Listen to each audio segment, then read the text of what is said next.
Halo, aku Yasmin. Di video kali ini, aku akan menjelaskan tentang hubungan fiskal antar subjek pajak.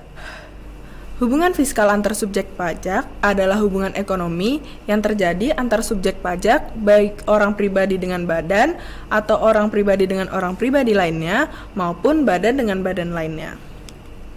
Dalam perpajakan, ada dua pendekatan yang digunakan untuk mengatur hubungan antara subjek pajak. Pendekatan yang pertama adalah Integrated Entity Approach.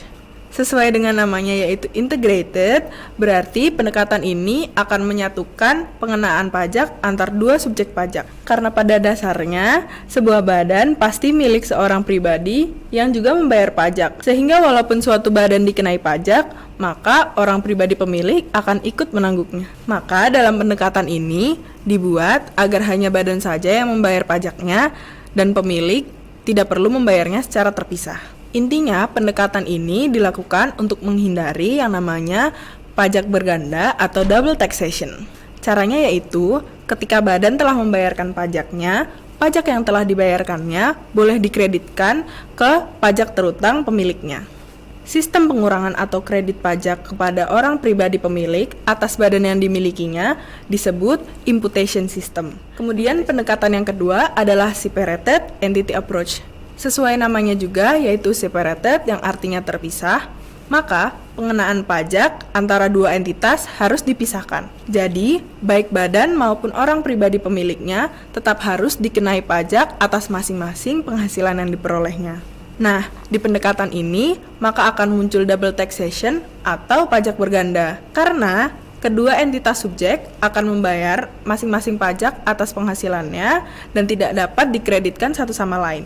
Nah, untuk saat ini, Indonesia menganut pendekatan separated entity karena menurut Undang-Undang PPH tidak ditentukan kalau subjek pajak harus terdiri dari satu orang pribadi atau satu individu dan satu badan saja. Kelemahan dari pendekatan ini adalah menyebabkan pajak berganda. Untuk mengatasinya, pemerintah Indonesia menerapkan tarif pajak yang rendah serta PTKP yang tinggi untuk wajib pajak orang pribadi.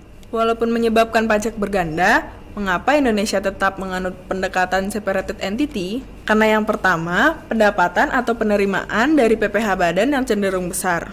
Yang kedua, karena sistem penghitungannya yang sederhana. Imputation system masih cenderung sulit digunakan di masyarakat Indonesia yang sangat banyak dan beragam. Setelah mengetahui macam pendekatan yang digunakan, selanjutnya kita beranjak ke jenis hubungan antar subjek pajak. Jenis yang pertama adalah hubungan antara orang pribadi dengan badan. Dasar pendekatannya adalah separated entity seperti yang ada pada UU PPH. Karena dilihat dari pasal 2 bahwa subjek pajak itu terpisah-pisah antara yang pertama orang pribadi, yang kedua badan, dan seterusnya. Seperti contoh berikut, penghasilan dividen yang diterima oleh wajib pajak dalam negeri selain firma, kongsi, CV, persekutuan, dan yang sejenisnya akan dibebaskan dari pengenaan pajak.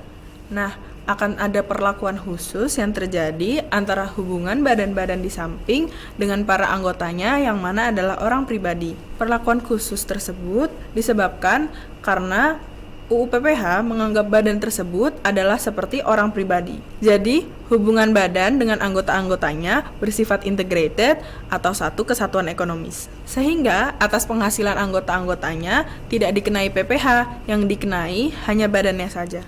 Jenis hubungan yang kedua adalah hubungan antara orang pribadi dengan orang pribadi lainnya. Masih sama, dasar pendekatannya adalah separated entity juga, di mana satu orang pribadi merupakan satu wajib pajak. Sehingga pajak yang dikenakan pada satu orang akan berbeda dan tidak dapat dibebankan kepada orang yang lainnya. Tetapi terdapat pengecualian, yaitu untuk hubungan orang pribadi dalam satu keluarga. Keluarga yang dimaksud adalah orang tua dengan anak yang belum dewasa dan suami dengan istri. Pajak dalam satu keluarga tersebut dapat ditanggung oleh kepala keluarganya saja, atau dengan kata lain, satu keluarga hanya satu wajib pajak saja. Lalu jenis hubungan yang ketiga adalah hubungan antara badan dengan badan yang lainnya. Pada jenis ini, Undang-Undang PPH mendasarkan pada pendekatan separated entity secara mutlak.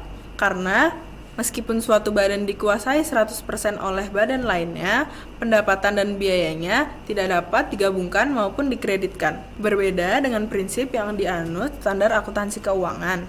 di mana suatu badan yang memiliki ekuitas di badan lain kurang dari 20%, pencatatannya akan menggunakan metode cost. Jika memiliki ekuitas 20-50%, maka akan menggunakan metode ekuitas, serta jika lebih dari 50% akan menggunakan metode konsolidasi. Nah, berbeda dalam UU PPH, di mana ketika suatu badan memiliki kekuasaan 100%, akan tetap menggunakan metode cost.